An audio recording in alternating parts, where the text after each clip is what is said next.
Welcome to Chillin' 101. We hope this video helps.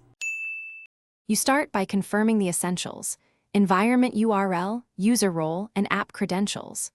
Once done, authenticate using OAuth, either client credentials or delegated flow, and paste the access token into the Rest Builder authorization header. Now choose the target entity, set the method to get for a test read, and include query parameters like $select and $top to limit payload. Make the first call to validate connectivity and schema. That quick success ensures you can proceed with more complex operations. Once the basic call works, build the real request. Craft $filter expressions to reduce server load and add $expand for related records you need in line. When creating or updating, assemble a minimal JSON body, set content type to application/JSON, and include if match for concurrency control. Make incremental calls to verify each change.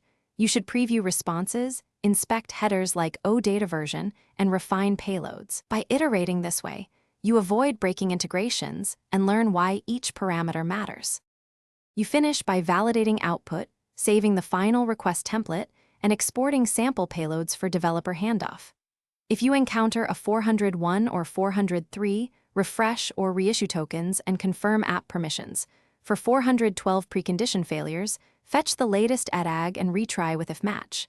Make sure to log the request and response bodies and HTTP headers. That evidence speeds debugging.